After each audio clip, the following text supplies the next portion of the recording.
Je vous propose que nous débutions notre audition, mesdames, messieurs. Donc, nous recevons à présent la Fédération nationale de l'industrie laitière avec M. François-Xavier Huard, son président directeur général, M. Alain Le Boulanger, le délégué de la Fédération responsable des sujets économiques, et puis vous nous présenterez votre collaborateur. Donc, je vous rappelle les règles des commissions d'enquête qui consistent notamment à prêter serment préalablement. Je vous rappelle qu'un faux témoignage devant notre commission est passible de peines qui sont prévues aux articles 434-13, 14 et 15 du Code pénal, et notamment de 5 années d'emprisonnement et de 75 000 € d'amende. Donc, je vais vous demander l'un après l'autre d'ouvrir vos micros. Donc, c'est le petit haut-parleur qui est normalement sur la gauche. De lever la main droite et de dire « je le jure ». Je le jure. Merci. Je le jure. Merci. Monsieur ne prendra pas la parole? Non, très bien. Par ailleurs, si vous aviez des liens d'intérêt avec un certain nombre d'acteurs du secteur, si vous pouvez les porter à connaissance des membres de la commission pour Pas d'observation particulière me concernant. Pareil, pas d'observation. Pas d'observation. Très bien, je vous remercie.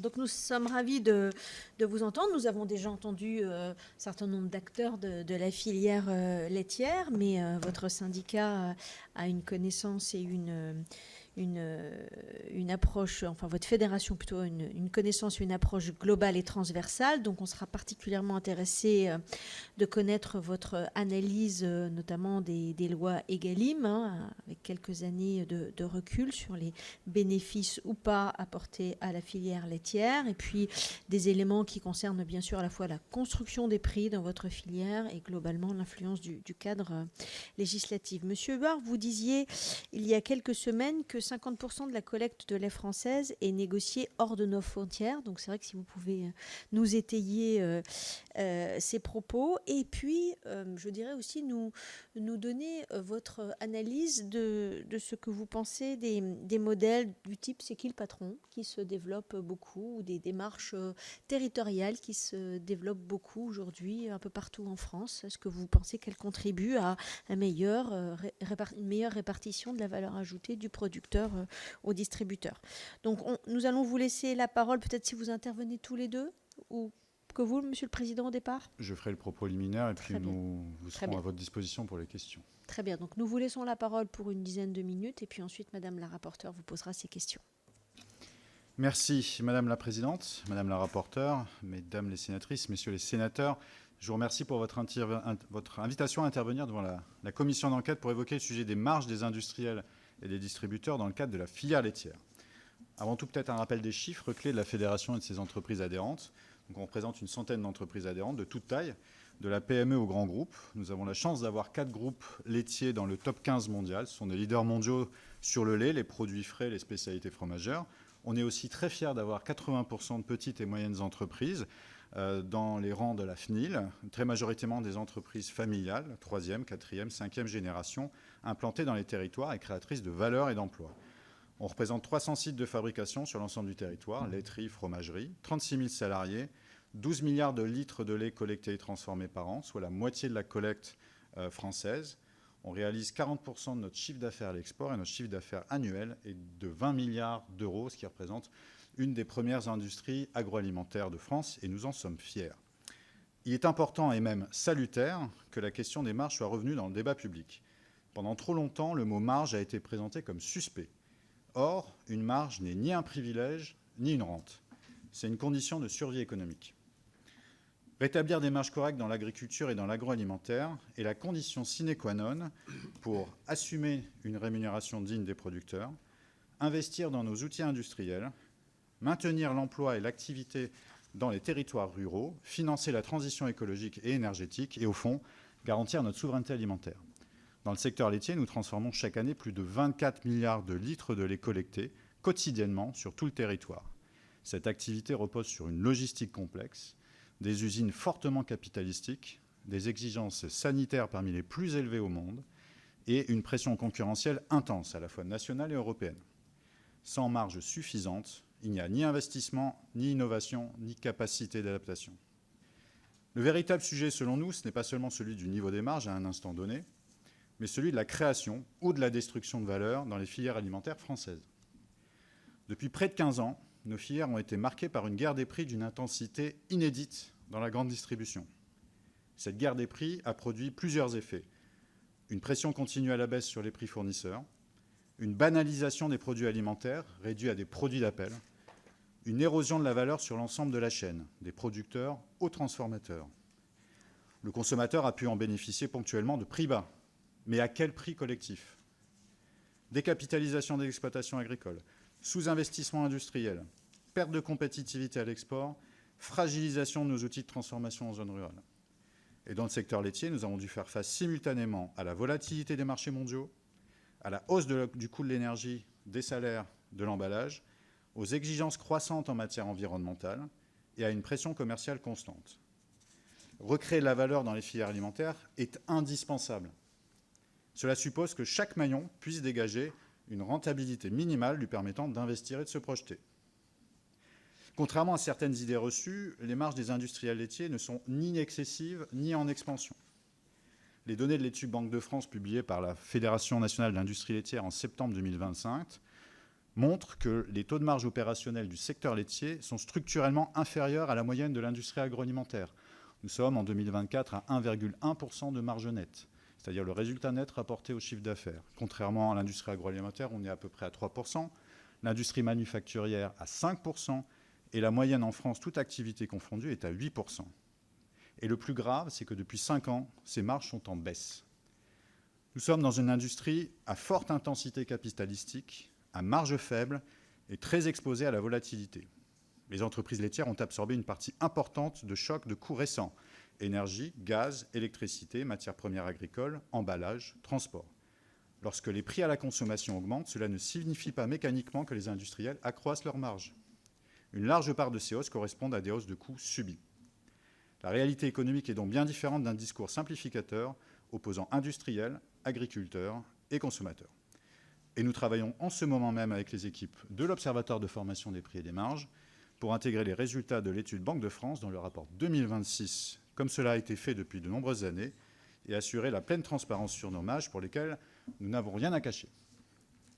Un point majeur mérite l'attention de votre commission, je sais que vous l'avez déjà traité, c'est le rôle des centrales d'achat et de services, notamment européennes. Depuis plusieurs années, nous assistons à un mouvement de concentration des achats au niveau européen. Des alliances d'enseignes se constituent, mutualisent leur volume et négocient hors de France, parfois dans des États où le cadre juridique est différent. Ce phénomène produit plusieurs effets préoccupants. Tout d'abord, un déséquilibre accru du rapport de force entre distributeurs et fournisseurs, une érosion de la capacité ensuite des lois françaises à s'appliquer pleinement, et enfin un contournement de l'esprit des dispositifs destinés à protéger la rémunération agricole. Lorsque la négociation se déroule hors du territoire national, il devient plus difficile, pour ne pas dire impossible, de garantir l'effectivité des règles françaises en matière de construction du prix, de sanctuarisation de la matière première agricole ou d'encadrement des pratiques commerciales. Ces centrales d'achat agissent comme un accélérateur de concentration. Or, plus la concentration est forte en aval, plus la pression sur les maillons amont est intense. En la matière, il y a une exception française. 3 acteurs concentrent 88% des achats en France, contre en moyenne 60 à 65% dans les autres pays européens. Il est indispensable que les négociations commerciales concernant les produits destinés au marché français se déroulent en France et soient pleinement soumises au droit français. Cela ne relève pas d'un réflexe protectionniste, mais d'une exigence de cohérence juridique et économique. Le marché unique, que les centrales défendent la main sur le cœur, ne doit pas être un marché inique. Si le législateur français fixe des règles pour protéger la rémunération agricole et encadrer les pratiques commerciales, ces règles doivent s'appliquer effectivement aux acteurs opérant sur le marché français, quelle que soit leur nature juridique, coopérative ou privée. Le secteur laitier ne souffre pas d'un manque de réglementation, mais au contraire d'une accumulation de textes législatifs, dont certains très récents, qui doivent encore être pleinement appliqués et intégrés par l'ensemble des acteurs, notamment les organisations de producteurs. Il y a un sujet juridique, contesté d'ailleurs par les centrales sur l'extraterritorialité, mais il y a surtout, et je voudrais insister là-dessus, un sujet politique. Puisque les dirigeants de centrales s'estiment souverains dans leur choix d'entreprise à intégrer dans leur périmètre, il ne tient qu'aux acteurs économiques, syndicaux et politiques de faire pression auprès d'eux pour que les filières de produits très majoritairement agricoles, dont les produits laitiers, soient exclues. C'est ce que nous demandons pour tous les produits laitiers et pour tous les acteurs coopératifs et privés. Madame la présidente, madame la rapporteure, mesdames et messieurs les sénateurs et sénatrices, en conclusion de ce propos liminaire, le débat sur les marges ne doit pas être un débat de suspicion. Il doit être un débat de responsabilité et de vérité. La question n'est pas de désigner des coupables, elle est de savoir comment garantir une rémunération digne des producteurs, une industrie agroalimentaire compétitive et investissant en France, une distribution performante et un accès des consommateurs à une alimentation de qualité. Dans le secteur laitier, nous sommes prêts à prendre toute notre part à cet effort de transparence et d'équilibre. Mais il faut regarder la réalité économique en face. Nos marges sont faibles et sous pression. La valeur a été détruite pendant de nombreuses années. La concentration des achats modifie profondément les équilibres. Et sans marge suffisante, il n'y aura ni investissement, ni transition écologique, ni souveraineté alimentaire. Réhabiliter le principe de rentabilité et de marge, c'est réhabiliter la capacité d'investir, d'innover et de produire en France. C'est au fond faire le choix d'une filière alimentaire forte, ancrée dans les territoires, créatrice d'emplois et garante de notre indépendance. Je vous remercie de votre attention et je me tiens à votre disposition avec Alain pour répondre à vos questions. Merci Madame la Présidente. Merci à vous, Monsieur Huard, pour ce propos introductif qui reprend quand même beaucoup de points de notre commission d'enquête, puisque vous dites qu'effectivement, vous dites que les marges ne doivent pas être remises en cause, et nous, ce que nous interrogeons, c'est bien la répartition de la marge tout au long de la chaîne de valeur, et pour qu'il n'y ait pas de marge abusive, et non pas du tout l'existence de marge dont on a tout à fait conscience qu'il y a une nécessité d'avoir des marges pour pouvoir soit réinvestir, soit effectivement vivre correctement, dignement, ce qui peut être le cas pour les agriculteurs. Donc on est tout à fait en phase avec vous sur ce point. J'aimerais, puisque vous n'avez pas fait dans votre propos liminaire, que vous puissiez rappeler à nos auditeurs le cadre général de la détermination du prix du lait. Alors, je sais que vous ne l'avez pas fait. Si vous pouvez le faire peut-être rapidement pour qu'on puisse comprendre comment démarrent les négociations auxquelles vos membres sont confrontés, si vous voulez bien. Oui, je peux peut-être apporter un éclairage sur comment se passe cette détermination du prix du lait dans les contrats, donc les contrats amont, donc avec les producteurs de lait, leurs représentants, les organisations de producteurs. Ça se base sur le mix produit des entreprises. Donc leur type de fabrication, de produits fabriqués. Donc soit je fabrique des produits PGC, donc grande consommation, qu'on va retrouver dans les linéaires des grands magasins, tout type, quand vous faites vos courses. Soit je fais aussi des produits de ce type-là, mais que j'exporte. Et puis après, j'ai une autre catégorie qu'on va appeler de produits industriels. Ça va être du beurre cube, de la poudre, etc. Et donc on a ces trois grandes familles de produits. Et pour chacun de ces produits, vous allez avoir des indicateurs et constituer une sorte d'équation, une formule. Et là encore, vous pouvez aussi mixer en fonction de vos circuits de distribution, en quelque sorte. Et donc, pour certains produits marché français, grands magasins, on va se baser pour une partie non négligeable sur les coûts de production des éleveurs. C'est la partie Egalim. Sur la partie export, là, on est en concurrence directe avec...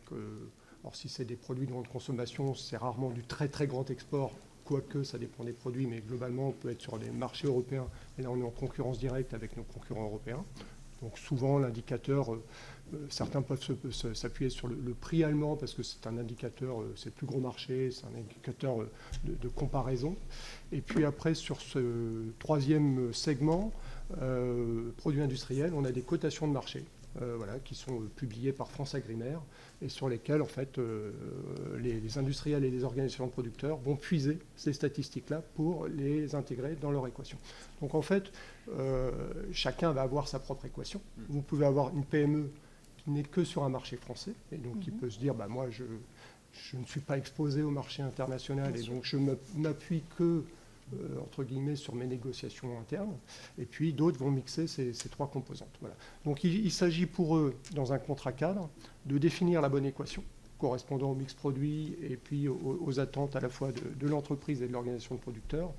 Et puis, une fois que cette équation fait l'objet d'un accord, il y a des indicateurs et je dirais le prix découle quasi automatiquement. Alors, il n'est pas connu en début d'année parce qu'on attend les indicateurs. C'est-à-dire qu'aujourd'hui, personne ne peut vous dire quel sera le prix au mois de septembre.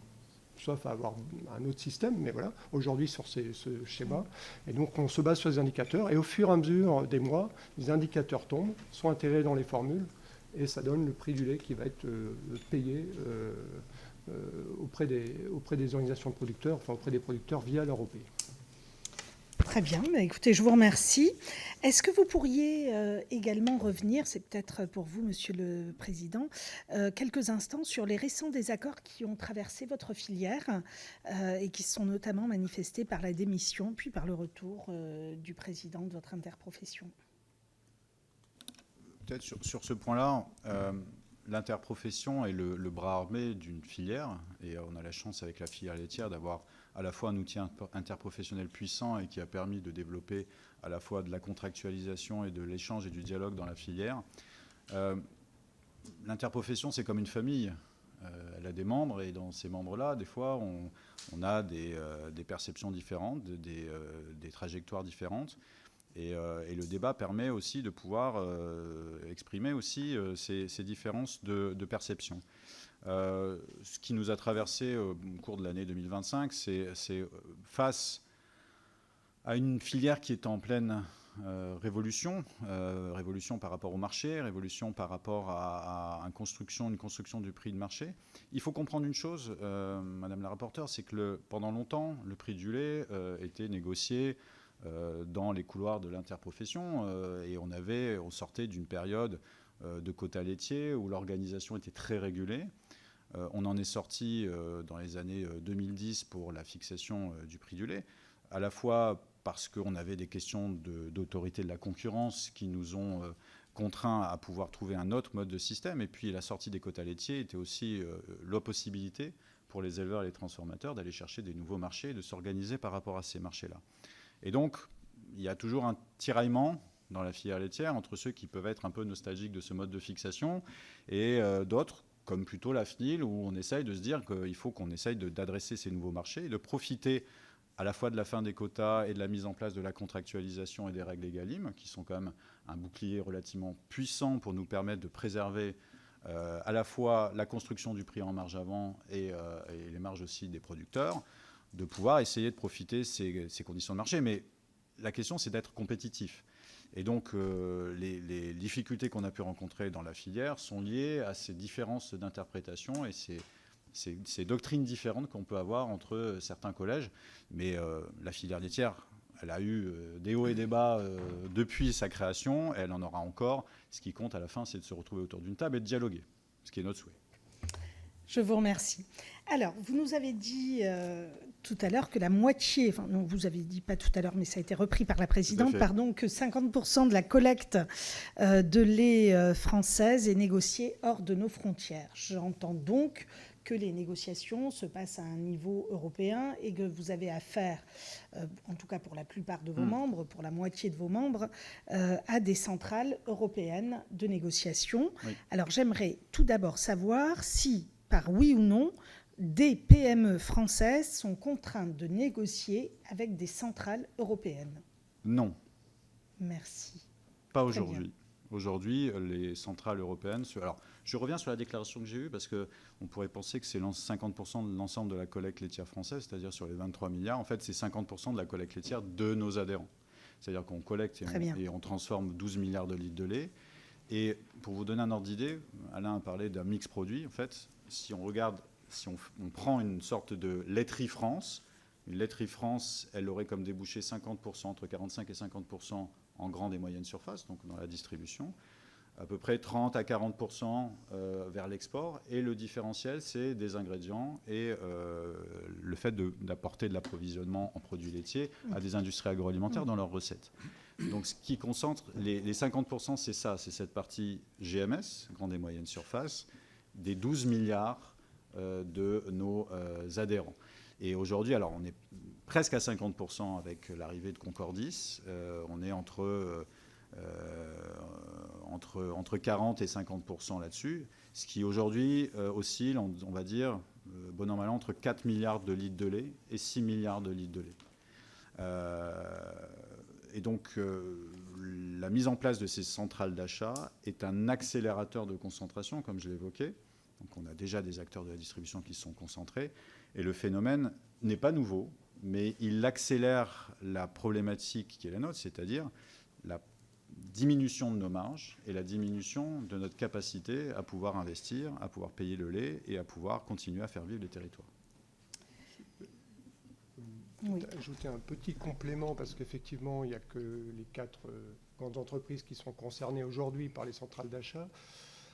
Mais après, ils se retrouvent en concurrence sur ces mêmes marchés. Donc indirectement, ça met aussi une pression à la négociation sur le marché national, quand c'est négocié sur le marché national auprès des PME. Parce que finalement, la pression que vous mettez sur les produits concurrents des grands groupes se retrouve en confront au niveau des linéaires avec les PME. Donc c'est pas sans effet au niveau des PME non plus. Tout à fait. Non, et puis pour être bien clair, c'est pas parce que ça ne concerne pas les PME que ça ne concerne pas nos agriculteurs français. Et donc ça, c'est quand même important de le dire, parce qu'en posant la question, effectivement, on a le souci de la défense de nos PME françaises, mais on a aussi, et cette commission d'enquête en est la preuve, le souci de la défense du revenu de nos agriculteurs. Très bien. Alors, on va en venir maintenant à la pratique même de la négociation, puisque je crois que c'est un sujet sur lequel vous avez plein de choses à nous dire. Alors, vous négociez avec les centrales d'achat européennes. Moi, j'ai une question assez simple. Comment se passe la négociation? Est-ce qu'elle est précédée d'une négociation de services? Est-ce qu'elle est conjointe à la négociation de services? Est-ce que les prix sont négociés de manière séparée avec les services? Est-ce que tout ça se fait dans le même temps, dans des temps distincts, de manière juxtaposée ou vraiment concomitante? Alors sur ce point-là, Madame la rapporteure, peut-être une petite précaution liminaire. Donc nous représentons la fédération, donc on n'est pas directement concerné par ces négociations-là. Donc ce qu'on va vous évoquer sont les reflets d'échanges qu'on a eus avec certains de nos membres, que vous allez recevoir plus particulièrement en audition ultérieurement. Donc ce qu'on va vous présenter, on va dire, est plutôt un retour d'expérience. Je me permets de vous poser cette question à vous parce que je pense qu'il est plus simple que vous y répondiez plutôt que vos membres y répondent. Et je l'ai fait avec les autres, on a fait ça avec les autres filières également, parce que c'est beaucoup plus simple que ce soit vous qui y répondiez. Ça évite des positions, des prises de position des différents industriels. Donc c'est pour ça que je vous pose la question et j'aimerais avoir les réponses que vous pouvez nous apporter le plus clairement possible. Nous apporterons tous les éclaircissements nécessaires parce que c'est important effectivement qu'on puisse faire la lumière sur ces agissements. Alors, sur la façon dont... alors déjà, on ne choisit pas d'être en centrale. Hein, c'est une détermination qui est faite par ces acteurs. Donc, d'ailleurs, ce qui est fait par eux peut être aussi défait par eux. C'est pour ça qu'on explique que ils peuvent tout à fait organiser les choses autrement. Comme j'ai appris par les auditions, notamment des représentants de Aura Retail, qu'un grand acteur du chocolat, Ferrero, était négocié à Massy, je m'étonne que nos produits, nos camemberts normands, nos emmental faits avec du lait français soient négociés dans les Pays-Bas. Ça ne me paraît pas être d'une grande évidence en termes économiques, mais passons. Donc on ne choisit pas d'être en centrale. Généralement, actuellement, ils sont plutôt au top 50 des acteurs produits grande consommation. Mais demain, et beaucoup d'acteurs nous l'ont dit, l'objectif est de descendre à un top 75. Donc des acteurs qui ne sont pas aujourd'hui dans la liste des bénéficiaires de ces centrales ou des acteurs de ces centrales, demain pourraient l'être. Je pense notamment à des acteurs coopératifs, et je crois que Jean-Michel Javel, leur président, vous a dit sa crainte aussi de pouvoir à un moment donné être aussi concerné. Donc ça peut concerner demain tout le monde. Ensuite, sur la façon dont ça se passe, j'ai eu des échos comme quoi en termes de calendrier, vous pouvez tout à fait commencer à négocier des prix avant même que vous ayez commencé à discuter avec vos organisations de producteurs. Parce que souvent, on nous dit, mais pourquoi les industriels, vous n'avez pas d'accord avec vos organisations de producteurs, ce qui est rarement le cas, puisqu'on a un contrat. Mais là, des centrales d'achat peuvent vous demander d'aller négocier en amont, généralement vers octobre-novembre, avant même que vous ayez vraiment les accords totalement finalisés avec des organisations de producteurs, et qu'on commence à vous indiquer que ça serait bien d'avoir un -5, un -4, un -3%, avant même que vous ayez commencé à bouger. Bon. Lorsque vous arrivez dans ces centrales-là, on va vous demander avant de vous asseoir autour de la table des négociations, on va vous demander un pourcentage de votre chiffre d'affaires. C'est-à-dire que... Avant de commencer. Vous n'êtes pas assis à la table, vous n'avez pas commencé à discuter business et autres. On va vous demander 3%, 4%, 5% du chiffre d'affaires que vous allez négocier avec les distributeurs. Un droit de péage, en fait. Oui, alors on peut appeler ça raquette aussi. D'accord, oui, Non, c'est plus clair. Non, mais D'accord. ça ne correspond pas à des aspects liés à du business. C'est-à-dire, encore, vous pouvez dire, ça correspond à une action spécifique qu'on va faire vis-à-vis de vous, un plan de promotion. Ce qu'il faut savoir, c'est qu'on ne parle pas business dans ces centrales. On parle prix. On parle que de prix. On ne parle pas de plan d'affaires, on ne parle pas de promotion, on parle business. Donc une fois que vous avez négocié ça, et que vous êtes dans le système de la centrale, chaque année, ensuite, vous négociez ce qu'on appelle la... c'est quoi le terme, Alain ? Oui, la variation du pourcentage de chiffre d'affaires qui est pris en compte. Ce n'est pas le cœur du chiffre d'affaires, c'est la variation, et des fois la variation de la variation. Et ensuite, on va vous dire, OK, maintenant, vous allez devoir utiliser nos services. D'accord ? Est-ce que j'en ai besoin ? Vous n'avez pas vraiment le choix. Très bien. C'est ce qu'on nous a dit. Et c'est des services qui ont une réalité, on va dire, relative. Et pour certains... Alors, détaillez. Je vais vous donner un exemple. En fait, c'est accéder à des listes de données que, les industriels ont déjà par ailleurs, parce que, je veux dire, quand vous êtes industriel laitier, si vous ne pilotez pas un petit peu vos productions avec des éléments liés à vos consommateurs, c'est que vous faites mal votre travail. Oui. Comme on essaye de bien faire notre travail, on a déjà ces éléments-là. Donc on a une liste de données brutes sur Excel qui est relativement inutilisable et qui coûte cher, très cher. Je ne dis pas que tous les services se valent, mais une grande partie de ces services-là sont perçus par mes membres comme étant des services imposés et qui viennent s'ajouter au coût de la négociation en centrale. Et donc derrière, à la constitution des marges, alors pour les acteurs qui le font, mais pas pour nous. Et à la fin, ça se retrouve dans le prix de vente final et dans nos marges de manœuvre vis-à-vis notamment des producteurs. Quand on a suivi un peu l'historique des lois commerciales, on a l'impression, alors il y a eu, je fais référence à la loi Galland notamment, on a l'impression que ce schéma qui se passe en Suisse sur les centrales de services, c'est une façon de reconstituer des marges arrière pour la grande distribution qui sont de plus en plus difficiles ou impossibles en France. Voilà. Donc il y a un peu cette notion de marge arrière qui se traite maintenant plutôt en Suisse, et puis avant de traiter vraiment le plan d'affaires dans ces centrales d'achat européennes. Par rapport à votre question, savoir si les choses étaient liées, le constat qu'on peut faire, et vous pourrez sans doute le vérifier auprès des acteurs concernés, c'est qu'aucun n'a pu se soustraire à cet achat de services pour pouvoir négocier son plan d'affaires. C'est-à-dire que, visiblement, aucun acteur n'a pu échapper à se dire « je ne prends pas les services, mais je veux bien discuter de notre plan d'affaires avec cette centrale d'achat européenne. » Et la menace, si vous ne le faites pas, Oui. c'est tout simplement que vous ne soyez plus référencé et que la négociation s'arrête net. Voilà. Très et bien. ça, je veux dire, c'est la menace systématique quand vous êtes en centrale, c'est qu'on vous ferme les marchés dont nos adhérents ont malgré tout besoin quand vous avez 50% de votre production qui part en GMS. Ça s'est déjà produit ? Oui, ça se reproduira. Mais ça s'est déjà produit. Tout à fait. Est-ce que ça s'est produit pendant les négociations ou à partir du 1er mars ? Je pose la question. Est-ce que c'est effectivement une mesure de rétorsion qui est liée au mauvais déroulement des négociations selon l'une des parties ?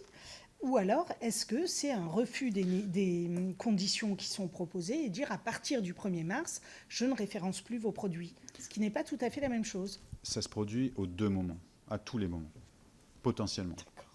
Non, mais j'insiste vraiment là-dessus. Nous sommes dans un rapport de force et contrairement à l'imaginaire suscité par les centrales en disant nous avons été créés pour favoriser le marché unique et pour lutter contre des gros industriels agroalimentaires, je vais vous donner quelques chiffres. Et vous verrez que ce n'est pas David ou Goliath qui veut. Le poids des industriels laitiers de premier plan que je représente chez les distributeurs concernés par ces centrales, en moyenne entre 1,6 et 2,3% dans le chiffre d'affaires des entreprises de la distribution. Le poids des acteurs de la distribution chez les industriels laitiers de premier plan que je représente est entre 10 et 23% dans leur compte. Le ratio entre le poids qu'ils représentent dans les centrales et le poids des centrales dans leurs activités, c'est de 1 à 9, voire de 1 à 14. Ces chiffres-là sont documentés, on pourra vous les transmettre. Donc, même des industriels de de premier plan qui comptent plusieurs dizaines de milliards d'euros de chiffre d'affaires et présents dans le monde entier, ne font pas le poids par rapport à des acteurs qui pèsent des centaines de milliards d'euros. Donc le rapport de force, il est en permanence, et il est à tout moment de la négociation. Y compris pour des entreprises comme certains de vos membres qui sont effectivement des très grandes entreprises. Et qui ont subi récemment des déréférencements. Il faut savoir que le coût d'un déréférencement, notamment celui qui est arrivé dans le cadre du groupe Lactalis, auprès d'un acteur Saint-Evrest, je crois que vous le recevez après, c'est sur 3 mois et sur à peu près 30% de l'activité GMS, c'est l'équivalent d'à peu près entre 150 et 200 millions d'euros. Et l'équivalent de l'activité de 400 à 450 fermes laitières. C'est ça qui est en jeu. C'est que derrière, chaque jour qui passe et chaque moment de déréférencement qui passe, c'est une destruction de valeur dans nos filières alimentaires et ça, on ne peut pas l'accepter. Je vous remercie. Quelles sont les autres pratiques contestables que vos membres vivent dans ces négociations? Là, on vient de parler de cette menace de déréférencement qui est déjà une pratique de négociation tout à fait contestable et d'ailleurs même hors la loi lorsqu'elle se situe pendant la négociation. C'est dans le Code du commerce. Oui. Tout à fait. Donc, est-ce qu'il y en a d'autres dont vos membres sont victimes?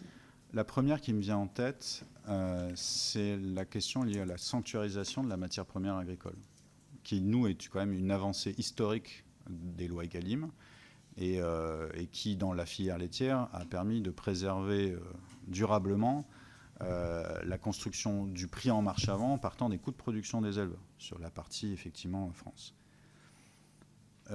Et ça, j'ai envie de dire, les centrales sont un effet accélérateur, mais ça peut se passer aussi pour des PME au niveau national. On va vous dire, OK, vous arrivez avec une demande à 1,5, 2%. Les chiffres que je vous donne sont des éléments d'ordre de grandeur qui ne reflètent pas des situations individuelles.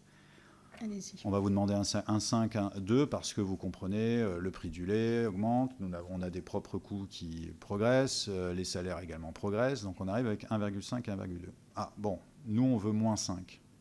Ah, d'accord, parce que nos concurrents sont à moins 5. Mais écoutez, c'est difficile parce que vous ne pouvez pas ne pas sanctuariser la matière première agricole. Ils vont dire, c'est pas grave, de toute façon, nous, EGalim, c'est pas un problème. On va facialement vous dire qu'on préserve la matière première agricole.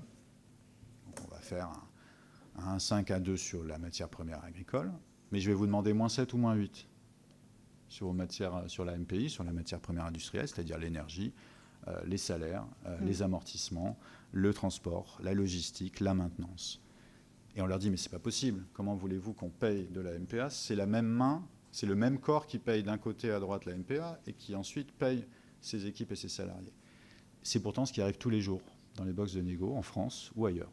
Donc en fait, ce que vous nous dites, c'est que la matière première agricole n'est pas sanctuarisée dans les négociations. Pas pleinement. Très bien. Écoutez, c'est noté.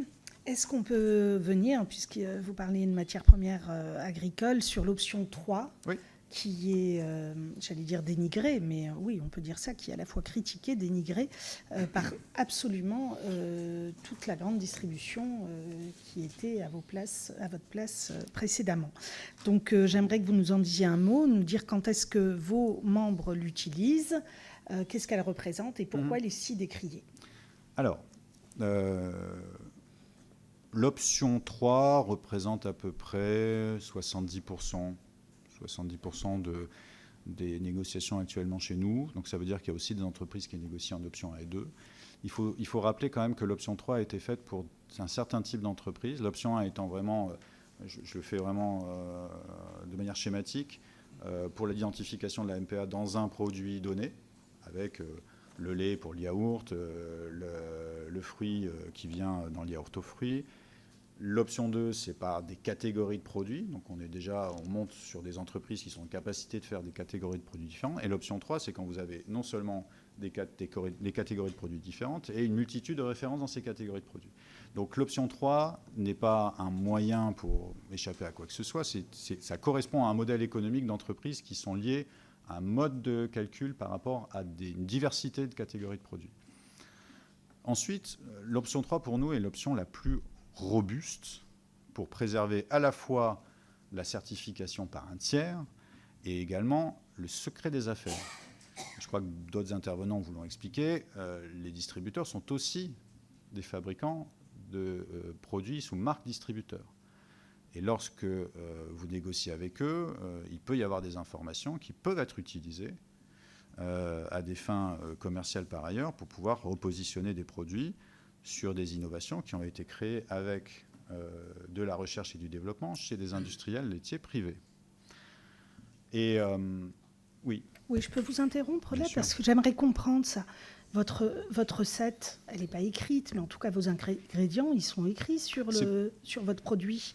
Donc, c'est pas forcément sur la recette, c'est plus globalement sur la construction globalement du modèle économique lié à votre produit oui. et sur les composantes qui viennent rentrer en ligne de compte. Mais Alain peut peut-être préciser. Ces options, alors l'option 1, si je prends le yaourt à la fraise, vous devez renseigner la part de volume concernée par le lait et la part de volume concernée par la fraise.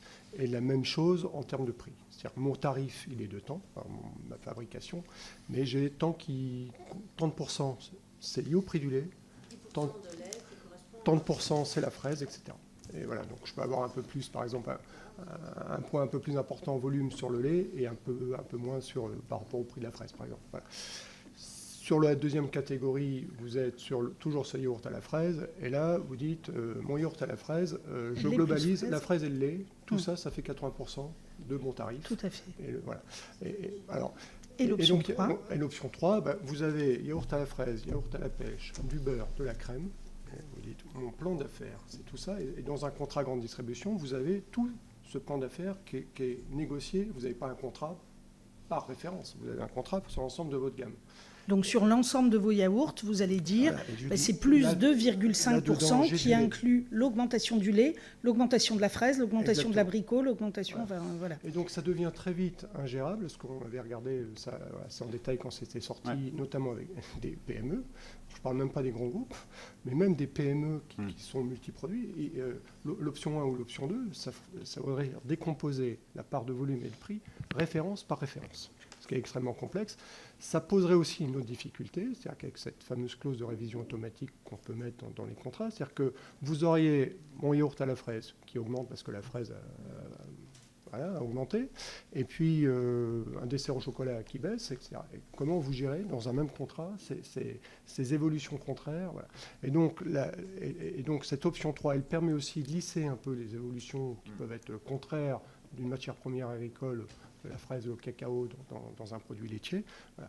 Mais en termes de nombre de références, ça peut être, même pour une PME, 100 ou 200 références. Donc il faudrait à chaque fois négocier pied à pied. Ça, j'entends. J'entends que c'est compliqué, et c'est d'ailleurs sans doute pour ça que ça a été fait. Mais dites-nous pourquoi, dans la négociation, on sent bien que c'est un point qui crispe la grande distribution, en tout cas les centrales, les grandes centrales. Donc expliquez-nous pourquoi ça les crispe et en quoi ça vient amoindrir ou en tout cas vous impacter dans la négociation.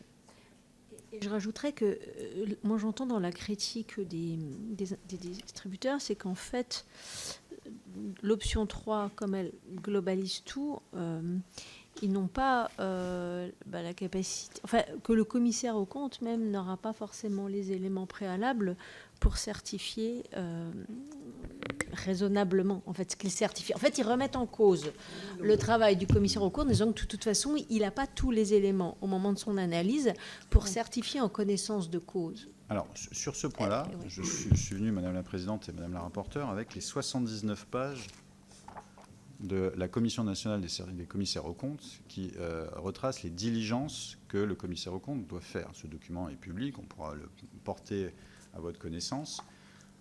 De deux choses une, soit on considère que tous les commissaires aux comptes de France sont des margoulins et à ce moment-là, il faut l'afficher en place publique. Je ne pense pas que ce soit le cas. Pas que ce soit le cas. Voilà. Soit on considère que les diligences qui sont là-dedans, et je pense que ça serait intéressant que vous receviez la compagnie nationale des commissaires aux comptes pour qu'ils vous expliquent la chose, ce ne sont pas des consultants qu'on paye pour afficher des montants qu'on veut afficher. Il y a des diligences, c'est une profession qui est réglementée, qui est organisée. Et donc, ce qui gêne peut-être les distributeurs, c'est qu'on ne se mette pas totalement à nu par rapport à ça. Et ce n'est pas propre d'ailleurs à l'option 3. Même sur l'option 2, on a des exemples de PME à qui on demande de sortir des factures d'énergie, des factures d'achat. Et c'est important de rappeler que la négociation commerciale, ce n'est pas un contrôle fiscal. La négociation commerciale, c'est un accord entre parties. Il faut qu'il y ait de la confiance. Pour qu'il y ait de la confiance, il faut qu'il y ait un minimum de transparence. Je pense que la transparence et l'assistance par un tiers certificateur est quand même quelque chose de robuste et qu'il faut éviter de remettre en cause systématiquement si on veut continuer à travailler de manière constructive en filière. Voilà, si vous pouvez effectivement nous donner les documents que vous évoquez, parce que je pense que c'est important, parce que globalement, la remise en cause, à mon sens, elle repose essentiellement sur le fait que les commissaires en compte ne sont pas forcément des margoulins ou autre chose, mais en tout cas n'ont pas, ni peut-être matériellement, ni en termes de temps, la capacité d'analyser véritablement l'évolution globale des matières premières agricoles. Donc je pense que c'est important de bien consolider les éléments pour éventuellement évacuer cet argument qui en fait repose vraiment, je pense, là-dessus. On vous communiquera tous les éléments nécessaires à un bon fonctionnement de cette commission. Merci.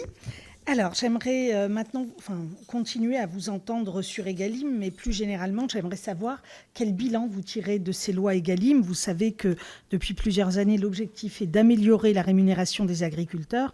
Donc aujourd'hui, on en parle tout particulièrement avec l'ouverture du Salon de l'agriculture il y a quelques jours.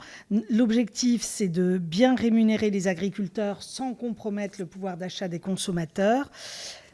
Comment considérez-vous les lois Egalim? Quel bilan tirez-vous pour vos adhérents? Est-ce que vous pensez que les lois Egalim ont véritablement amélioré la rémunération des producteurs? Après, j'ai plein de questions sur les lois Egalim que je vais vous poser petit à petit, mais voilà, déjà une première remarque générale sur le sujet. Merci. Alors, les lois Egalim ont été faites principalement pour la filière laitière, il faut l'avouer. Mais avant même les lois Egalim, la filière laitière était exemplaire en matière de contractualisation. On a commencé à contractualiser dès 2011, notamment à l'initiative des acheteurs pour les productions notamment en lait cru. Donc ça fait à peu près 15 ans qu'on contractualise dans la filière. Et d'ailleurs, les rapports récents, notamment Cour des comptes en 2024, démontrent que la filière est très structurée, très organisée sur le sujet. On a, entre les représentants de coopératives et les organisations de producteurs, on a 80% des producteurs qui sont organisés dans une association soit de producteurs, soit de coopérateurs. Donc c'est une structuration qui est très forte.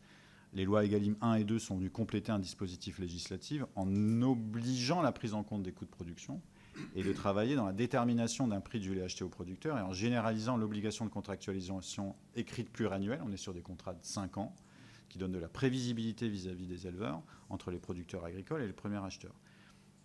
Le constat que l'on fait, c'est que, déjà, les acteurs de la filière respectent la loi. On a un rapport de la Cour des comptes du 14 février 2024 qui démontre que tous les contrôles de la DGCCRF ont été puissants, nombreux et adaptés, et qu'ils n'ont relevé aucun dysfonctionnement majeur dans la contractualisation amont, qui est souvent un sujet qui a été évoqué.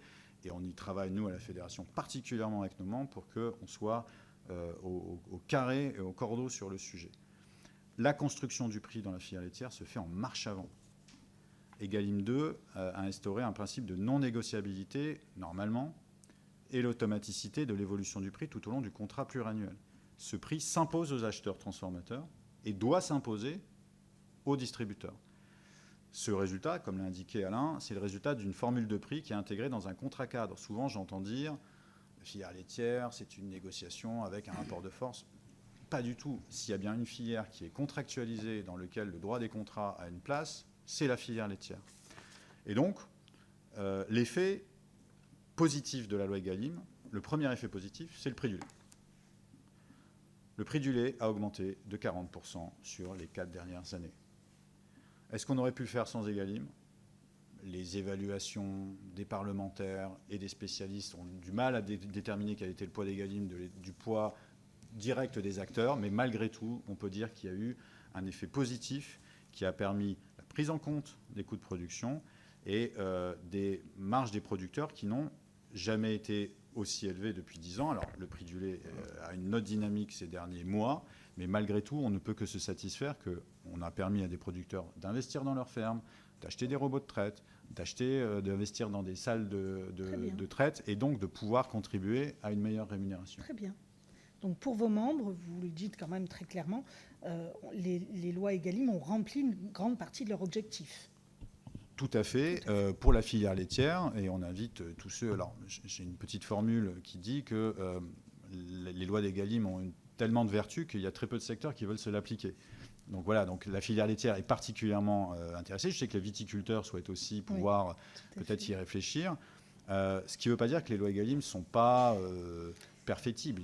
On a quelques propositions pour assurer une bonne application équitable entre les acteurs et leur contrôle. Et on va y venir d'ailleurs, c'est ma question suivante, on peut y aller. Je voulais savoir si vous avez constaté des sanctions effectives pour les acteurs qui ne respectent pas Egalim. Est-ce que les contrôles sont suffisants? Est-ce que les sanctions sont suffisantes? Alors, une des propositions qu'on souhaitait porter à votre connaissance, c'est effectivement le renforcement des sanctions. Les dispositifs existants, notamment par rapport à Egalim, et notamment liés à la signature, alors je distingue la partie extraterritorialité de la partie date de signature. Souvent, on a une problématique, nous, sur la date de signature, avec des négociations commerciales qui doivent s'arrêter au 1er mars et qui souvent sont signées en juin, juillet, voire plus tard. Vous en êtes où, là? Enfin, où en sont vos membres? Ça se passe très mal, particulièrement mal, et pour tout le monde. Donc les grands, je n'en parle même pas. C'est la semaine de toutes les attentes. Les PME sont aussi concernées. Il n'y a pas un jour où je n'ai pas un appel d'une PME qui me dit « je n'ai pas réussi à passer ma MPA, j'ai des difficultés avec tel ou tel acteur. Qu'est-ce que vous pouvez faire ?» Il faut montrer que ça n'est pas lié uniquement à la taille des entreprises. Parce qu'on est dans cette guerre de prix, parce qu'on est dans cette guerre de part de marché, et que si on ne s'applique pas à impliquer des sanctions très dissuasives et de taper au porte-monnaie, excusez-moi du terme, mais c'est effectivement ça, des acteurs qui ne jouent pas le jeu. Un acteur de la distribution qui a eu une sanction de 33 millions d'euros de chiffre d'affaires, alors qu'il a négocié et qu'il a signé au 1er juillet alors qu'il aurait dû signer au 1er mars, ce montant-là peut paraître important. Il est sans commune mesure avec le chiffre d'affaires qu'il aura dégagé en continuant à appliquer les tarifs de l'année dernière. Oui. Donc il faut des sanctions qui soient suffisamment dissuasives pour qu'enfin, une bonne fois pour toutes, les gens qui ne respectent pas les lois de la République soient sanctionnés à due proportion de l'impact et du dommage qui provoque sur les filières alimentaires. Donc oui, nous sommes demandeurs d'un cadre beaucoup plus strict, d'un renforcement des contrôles et de l'effectivité de ces contrôles-là et des sanctions auprès des acteurs, notamment de la distribution. Je vous remercie. J'ai une question sur une initiative particulière qui est C'est qui le patron ? Donc, vous avez vu qu'ils sont venus ici et ont été auditionnés. Nous les connaissons bien. Vous les connaissez bien. Alors, dites-nous, quelle est votre appréciation de ce type d'initiative qui semble rejoindre une volonté des consommateurs de bien rémunérer les producteurs? Alors, nous les connaissons d'autant mieux que C'est qui le patron, donc, qui est une marque, s'appuie sur un réseau de producteurs et sur une laiterie, donc la laiterie Saint-Denis-l'Hôtel, qui est adhérente de la fédération, donc, dont le président Emmanuel Vasnex est un acteur engagé sur ces questions-là. Donc ça montre bien les bons exemples de collaboration qu'on peut avoir entre des éleveurs qui souhaitent une rémunération, une laiterie qui doit être rémunérée, qui doit avoir un travail, et puis derrière des linéaires qui ont besoin aussi, pour certaines catégories de population et sur certains volumes, et Alain reviendra sur cette question du modèle et des volumes. Donc c'est un modèle qui est vertueux, qui ne concerne pas tout le linéaire dans les rayons de supermarché, mais qui peut correspondre à certains types de populations qui sont prêts à mettre les centimes supplémentaires sur la table pour pouvoir soutenir un modèle qui contribue largement à une rémunération à bon niveau des éleveurs. Mais Alain va peut-être préciser quelques éléments je vais supplémentaires. compléter. Effectivement, la démarche est tout à fait innovante. Enfin, là, ça fait quelques années quand même qu'elle est en place. Donc innovante, elle a pris une place dans les linéaires qui est assez conséquente. Dans un marché, notamment, elle s'est développée, elle s'est déclinée sur d'autres produits, y compris ailleurs que dans le lait, mais elle s'est développée, et d'où quand même aussi la performance à saluer, sur un marché du lait de consommation qui est tendentionnellement à la baisse. Voilà. Donc ils ont réussi à prendre une place assez importante sur un marché plutôt en tendance en baisse. Donc innovant, c'est vertueux, comme l'a rappelé François-Xavier. Après, certains voudraient tendance à penser que ça peut être étendu à l'ensemble des linéaires. En fait, ça colle bien à une attente de certaines catégories de consommateurs qui vont mettre, on va parler d'un lait plutôt équitable avec une rémunération affichée au niveau des éleveurs. D'autres vont plutôt aller sur un lait bio parce qu'il va y avoir un cahier des charges et une rémunération aussi supérieure pour l'éleveur par rapport à ce lait, c'est qui le patron. Donc il y a d'autres voies aussi que cette segmentation. Donc pour moi, c'est qui le patron, ça répond à un créneau, une segmentation qui colle bien à une attente de certains consommateurs, mais qui ne doit pas forcément être vu comme le modèle qui peut être étendu à l'ensemble des linéaires sur l'ensemble des catégories. Très bien. Très bien. Mais c'est quand même une démarche à saluer parce que, encore une fois, ils ont su prendre une place dans un marché qui était plutôt... Et c'est très pédagogique. Oui, tout à fait. Ça rejoint aussi le travail que vous faites de défense de l'intérêt des producteurs. Très bien, je vous remercie. Je voudrais qu'on parle maintenant des marques distributeurs, si vous voulez bien. Donc c'est une place de plus en plus importante dans les rayons des grandes surfaces, mais aussi dans les caddies.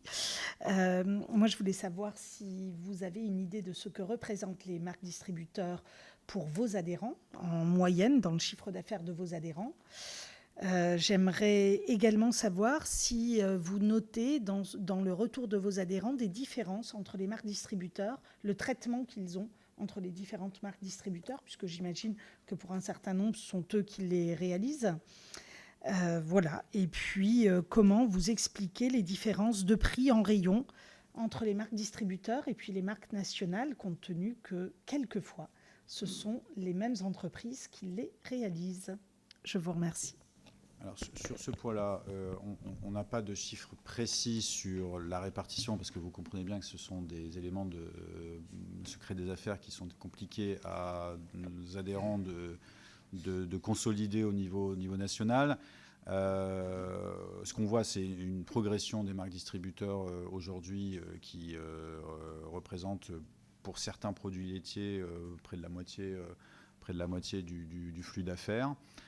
Alors, on en parle assez librement parce que les adhérents de la Fédération nationale de l'industrie laitière font, pour certains, de la marque nationale et de la marque distributeur. Donc, on n'est pas là pour critiquer cela parce que c'est aussi ce qui fait vivre nos adhérents et ce qui permet aussi derrière de pouvoir préserver l'activité et des transformateurs et des producteurs. Donc, c'est important, il faut qu'il y en ait pour tous les goûts.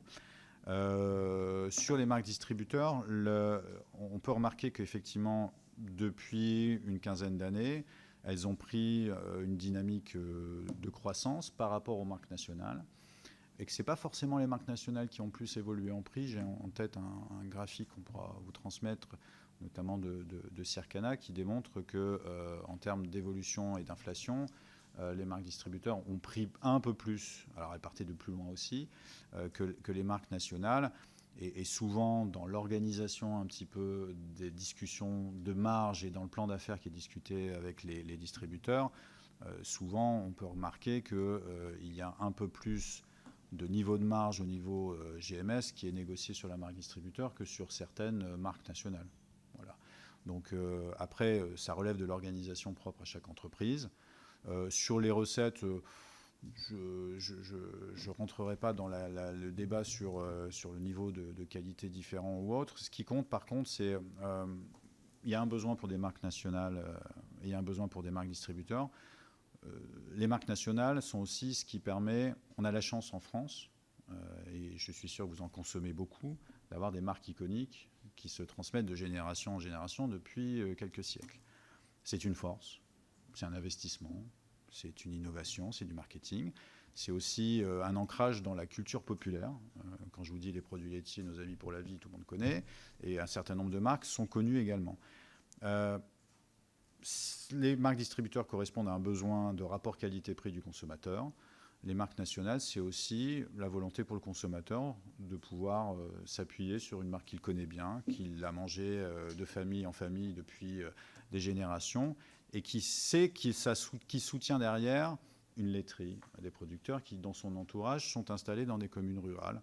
Donc il y a de la place pour tout le monde. Il y a des niveaux de marge différents, mais j'ai envie de dire, il ne faut pas que le développement des marques distributeurs se fasse nécessairement peut-être au détriment des marques nationales qui ont aussi une place chez nous. Et on n'est pas dans un modèle à l'allemande où les marques distributeurs sont beaucoup plus culturellement développées. Il y a moins de marques nationales. On a la chance d'avoir des marques nationales. Ce n'est pas forcément, pour nous, un défaut. C'est même plutôt une force. Et donc, il faut que chacun arrive à trouver un équilibre dans cette organisation de marché qui est un peu particulière à la France. Peut-être un ou deux points d'éclairage complémentaires. Dans la partie marque nationale et produits, vous avez tout le volet R&D et innovation qui se fait par les marques nationales. Et donc, que ce soit sur une innovation produit, un emballage, un usage, etc., enfin, une nouvelle recette. Et donc ça, c'est vraiment le travail aussi R&D, innovation qui se fait dans toutes les entreprises, PME et grands groupes. Et ça se traduit d'abord par la grande distribution est très demandeuse de rotation et de nouveautés. Et lorsque il y a un produit qui plaît, la saison d'après, ça bascule en duplication à MDD. Voilà. Tout à fait. Donc, c'est-à-dire que si on mettait l'ensemble du linéaire en MDD, on pourrait se demander quelle serait la place de l'innovation et des nouveautés dans les linéaires. Ça, c'est le premier point que je voulais compléter. Le second, c'est que sur ce positionnement prix, en fait, ce que négocient nos entreprises, c'est le prix de vente industriel. Mais on n'est jamais responsable du prix de vente consommateur.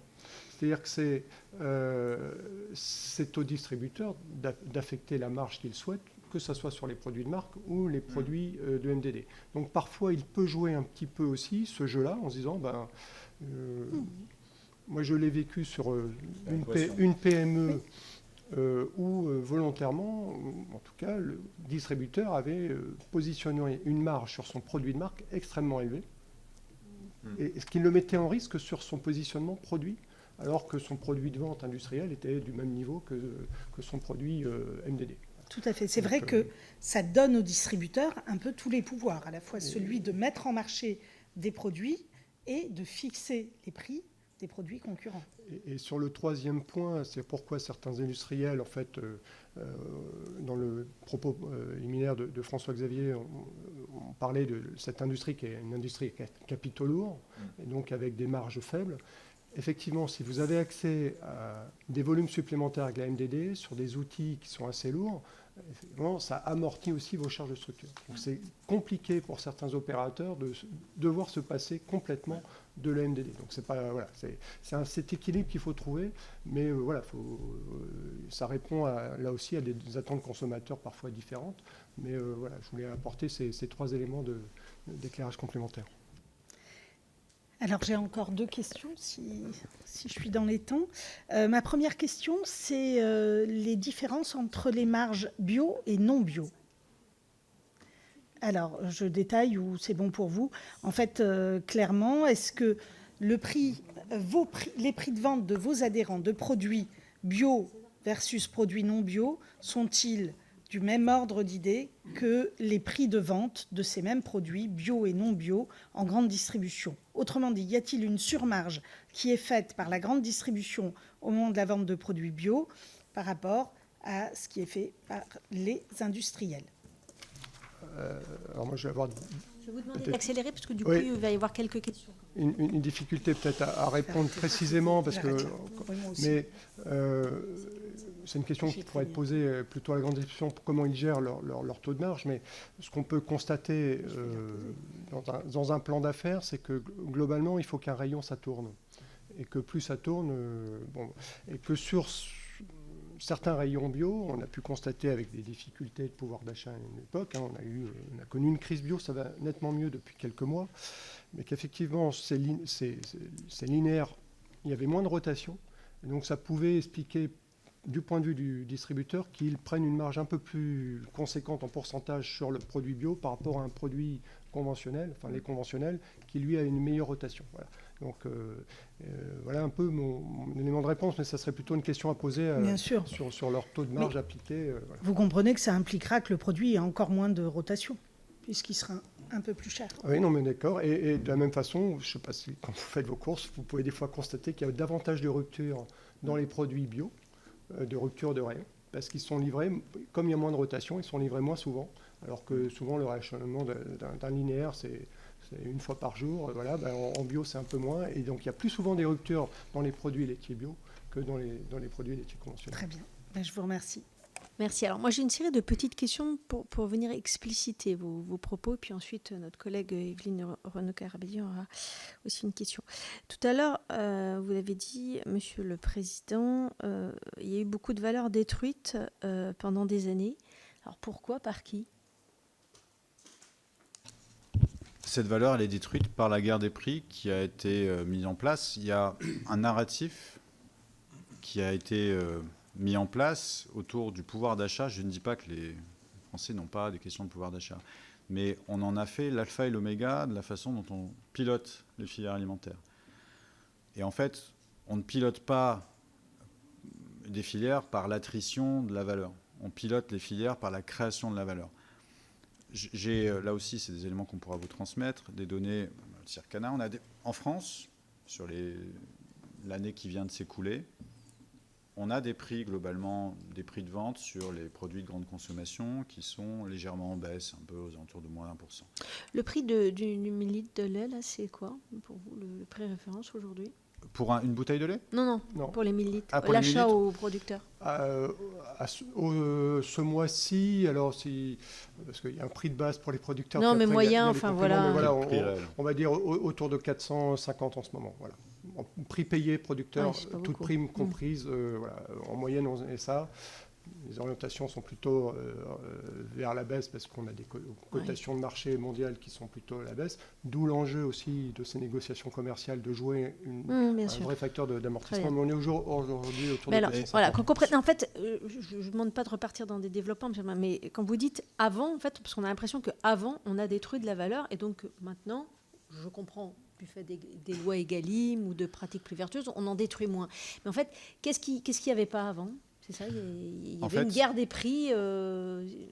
On a collectivement accepté un contrat social où le consommateur était mieux servi que le producteur. D'accord.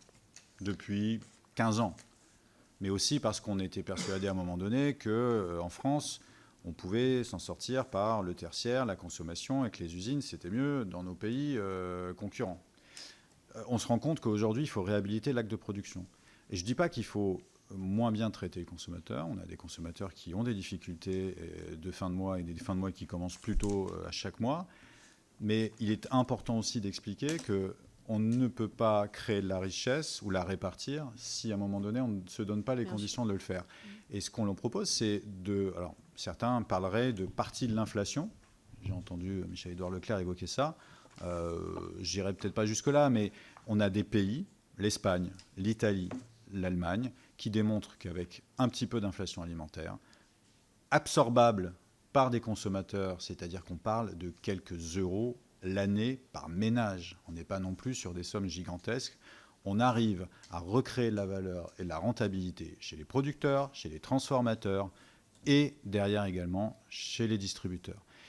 Le tout, c'est de se dire, on fait un reset du logiciel qui nous a amené à détruire cette valeur-là et on est peut-être que les acteurs de la distribution ont des problématiques de financement des différentes acquisitions, mais est-ce que c'est aux transformateurs et aux producteurs laitiers de payer leurs investissements? Je pense que non. Mais là, vous venez d'évoquer effectivement ce qu'on nous dit aussi souvent, c'est qu'il y a un certain nombre de nos voisins européens qui n'ont pas des lois Egalim, mais qui arrivent à un meilleur équilibre et à une meilleure rémunération du lait. En fait, en France, on ne laisse pas totalement le choix aux consommateurs, puisque la bataille se fait avant dans les négociations. Si je prends un exemple de ce qui se passe avec un grand distributeur aux États-Unis, il négocie en disant, ton prix, moi j'ajoute les 17%. Et après, en fonction de si je vis bien sur ton produit, je te garde, sinon... donc ce n'est pas non plus l'intérêt de l'industriel d'être complètement hors marché, c'est-à-dire de mettre un prix pour mettre un prix. Sinon, c'est l'autre camembert du concurrent qui va trouver preneur et pas le sien. Donc, donc ce schéma, tel que je le décris aux États-Unis, en fait, je viens avec mon tarif industriel, la grande distribution applique sa marge, et après, c'est le consommateur qui tranche. S'il trouve preneur à ce prix-là, il reste. Sinon, ça veut dire qu'il y a un problème de positionnement prix-produit de la part de l'industriel qui va se remettre en cause. En France, on n'a même plus cette liberté-là, puisque ça se joue forcément avec cette guerre de prix tout produit. Et peut-être, juste pour préciser là-dessus, en fait, Egalim nous a permis... On ne va pas avoir le temps de voir tous les... Excusez-moi, mais on pourra... Je voudrais reprendre un autre propos que vous avez eu tout à l'heure concernant les centrales d'achat et centrales de services, où vous proposez d'exclure les produits matières premières agricoles. Mais vous fixez quoi comme... Il y a un pourcentage de présence de matières premières agricoles, enfin, où vous fixez la barre? Est-ce que c'est tous les produits agricoles parce que, qui devraient être exclus selon vous Alors, pour prêcher un petit peu pour ma paroisse, je serais tenté de dire... d'un côté, les centrales ont pris la décision de ne pas intégrer les coopératives dans les centrales d'achat. Entre une coopérative et un industriel laitier privé, c'est les mêmes acteurs, moyennant le droit coopératif qui ne s'applique pas chez nous, mais les mêmes produits, les mêmes catégories de produits. Il n'y a aucune justification économique à ce que nos produits soient traités en centrale d'achat et pas en national. J'aimerais bien être traité comme Ferrero à Massy et pas aux Pays-Bas.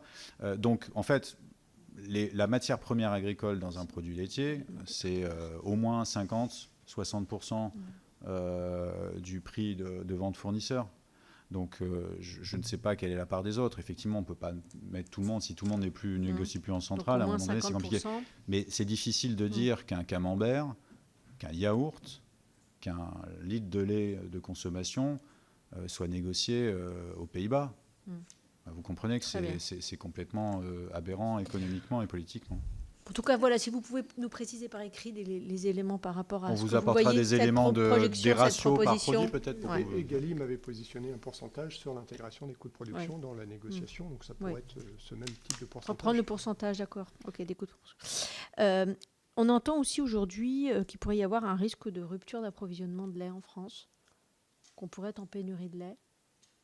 Je pense qu'il faut face à la décapitalisation, enfin voilà. Il ne faut pas jouer avec les peurs. Aujourd'hui, nous avons une surproduction laitière parce qu'aussi, nous avons une parenthèse enchantée depuis 23, 24, 25, parce qu'on a réussi à faire passer un certain nombre de hausses qu'on n'arrivait pas à faire passer dans le passé. Mais à quel prix ? Je me souviens de Julien de Normandie, ministre à l'époque, qui, quelques mois après la guerre en Ukraine, a réussi à rouvrir des négociations commerciales, mais à la force du poignet, auprès des distributeurs en juillet 2022. Mais on ne l'a réussi que parce qu'on a eu un rapport de force, de pression politique, et parce qu'on a réussi à pouvoir produire plus de lait. Alors, on a produit plus de lait parce qu'il y a eu aussi des investissements, parce que les coûts aussi des intrants, des matières premières et de l'alimentation du bétail a baissé. Donc, il y a eu aussi un effort de performance. Donc, je ne crierai pas forcément avec les loups en disant « Attention, on a une perte de production laitière. Demain, on continuera à avoir des produits laitiers dans nos étals. Il faut travailler sur le sujet de renouvellement des générations et faire en sorte que des éleveurs aient envie de s'installer. On leur donnera aussi envie si on leur montre que leur métier est rentable. Et rémunérable. Et puis, dernière question, par rapport aux options, Et par rapport à la sanctuarisation de la matière première, on entend aussi l'argument qui tentait de dire que, en fait, il peut y avoir de la matière première étrangère dans cette matière première agricole, et que du coup, c'est compliqué de sanctuariser le prix d'une matière première si elle est étrangère. Qu'est-ce que vous répondez à ça ? On est assez à l'aise avec ça. Aujourd'hui, les produits laitiers français fabriqués par nos adhérents sont faits avec 95-98% de lait français. D'accord. Pour le lait, ce n'est pas un sujet. Et sur certaines matières, alors il y a certaines matières laitières, notamment je pense à matières grasses laitières, crème ou beurre, qui on est structurellement déficitaire en matière grasse laitière, pas parce qu'on est mauvais, parce qu'on a fait un choix à un moment donné de production de produits laitiers qui concentrent cette matière grasse laitière et sur lesquels converge cette matière grasse laitière, notamment les fromages, sur lesquels on valorise beaucoup, notamment à l'export, et qui apportent de la rémunération pour les éleveurs. Je ne suis pas sûr que le fait de faire venir ponctuellement un peu de matière grasse laitière d'autres pays soit fondamentalement mauvais ni pour la santé, ni pour le consommateur. Est-ce qu'on pourrait faire mieux sur la matière grasse laitière ? Tout à fait, mais ça veut dire qu'on pourrait le faire un peu au détriment d'autres productions. Je ne suis pas sûr qu'on veut faire moins de fromage. Donc il faut aussi, sur la question de l'origine, avoir une réflexion qui ne soit pas une réflexion uniquement de repli ou une réflexion très en sac de sable autour de la France. Non, mais sans être en repli, mais de le dire logique. À ce moment-là. C'est-à-dire que cette matière première agricole elle est affichée. Peut contenir X%, enfin machin. Elle est affichée sur tous nos produits. La provenance, en fait, et si vous regardez la composition des produits, elle est affichée partout. Après, il y a des volontés d'aller sur des marges de valorisation de l'origine France. Nous, on trouve ça intéressant. Pour autant que, et je sais que les distributeurs sont assez friands de ces démarches d'origine France, je serais tenté de leur dire chiche, mais à ce moment-là, dans le cahier des charges du logo, on mettrait négocié en France. Et on montrait aussi que la MDD, la sanctuarisation de la MPA est vérifiée. Oui, très bien. Mais à cette condition-là, on serait prêt à aller avec eux. Très bien. Alors, on va laisser la parole à Evelyne Renaud-Carabédian. Je voudrais revenir sur un point que vous avez évoqué tout à l'heure sur le déréférencement. Si le déréférencement n'est pas illégal en soi, il devient fautif lorsqu'il constitue une rupture brutale, partielle, totale d'une relation commerciale sans préavis écrit suffisant ou lorsqu'il est utilisé comme étant une menace dans le cadre de négociations commerciales. Est-ce que vous avez des cas précis de décisions de déréférencement qui ont été prises à l'égard de certains de vos adhérents? Si oui, est-ce qu'elles ont déjà donné lieu à des contentieux? Si elles ont donné lieu à des contentieux, est-ce qu'il y a eu des condamnations? Et comment est-ce que cela a été traité pratiquement? Merci de votre réponse. Madame la sénatrice, merci pour votre question. C'est un sujet effectivement très sensible. J'ai indiqué les ordres de grandeur en termes de coûts économiques qui sont gigantesques, à la fois humainement et économiquement. Oui, c'est arrivé récemment. Ça arrivera encore. Certains éléments nous démontrent, alors que ça soit au niveau national ou européen. Il ne faut pas croire que le niveau national est épargné par des référencements. Ça arrive pas tous les jours, mais très régulièrement, à des PME, à des ETI, à des grands groupes.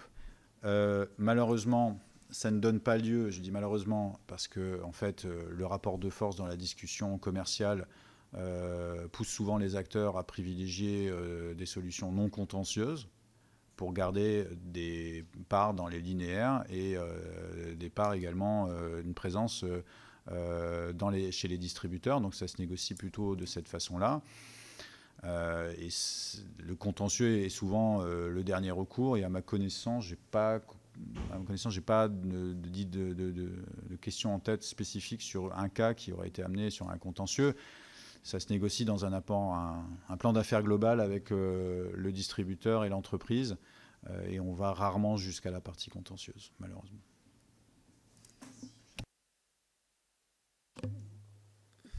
À ma connaissance, j'en ai pas connu, mais je n'ai pas l'antériorité nécessaire pour m'engager au-delà de ça. Dans la loi des Crozat, il y avait un dispositif qui aujourd'hui est arrivé à échéance et qui prévoyait qu'en cas de non-accord au terme de la phase de négociation commerciale et donc de rupture du contrat entre les parties, il y avait une négociation du préavis pilotée par le médiateur. et qui permettait justement de prévoir des prix pendant la durée du préavis qui soient des prix de marché. On va dire les choses comme elles sont. Voilà. Est-ce que ce dispositif-là, il a été utilisé pendant le temps de son expérimentation, à votre connaissance ? Il est caduc maintenant, puisqu'il arrivait à échéance au 31 décembre 2025 et que nous ne l'avons pas prorogé comme nous avons prorogé le SRP plus 10 ou l'encadrement des promos. Ce dispositif-là n'a pas été prorogé, ce qui est un manquement. Hein. Mais Je sais que ça fait l'objet d'une proposition de loi aussi. Oui, de M. Travers, parce qu'ils n'ont pas voulu le mettre dans la précédente, ce que je n'ai pas trop compris. Donc maintenant, il va le remettre. On est plutôt favorable, par principe, à la prolongation des expérimentations, que ce soit sur le SRP plus 10, sur l'encadrement des promotions et sur ce dispositif-là. À ma connaissance, là aussi, je ne crois pas qu'il ait été mobilisé. Ça ne veut pas dire qu'on n'en aura pas besoin demain. Il faut voir dans les détails, quel est le prix de référence qui est pris, parce que si c'est le prix de l'année N-1, mais qu'il est moins intéressant que le prix, parce qu'il y a eu des hausses de coûts, il faut regarder un petit peu les éléments. Ce qui permet, et je voudrais quand même rendre hommage au travail de la médiation, on a beaucoup de nos adhérents qui le saisissent et qui a amené à des solutions intéressantes dans la relation avec les distributeurs et avec les organisations de producteurs. Donc, tout ce qui permet de pacifier un petit peu ces relations commerciales d'une grande brutalité va dans le bon sens. Donc on est plutôt favorable à la prolongation. Oui, ça influence de toute façon les négociations. Le fait de savoir que le dispositif existe était un élément, même si on n'y est pas recours, c'était un élément... C'est la dissuasion. Voilà, c'est un élément dissuasif. Donc c'est vrai qu'on essaiera d'y revenir. Merci beaucoup, messieurs. Donc nous sommes en attente de vos compléments par écrit. N'hésitez pas à nous apporter à notre connaissance tout élément qu'on aurait pu omettre lors de cette audition. En tout cas, merci beaucoup à vous. Merci de votre écoute. Merci.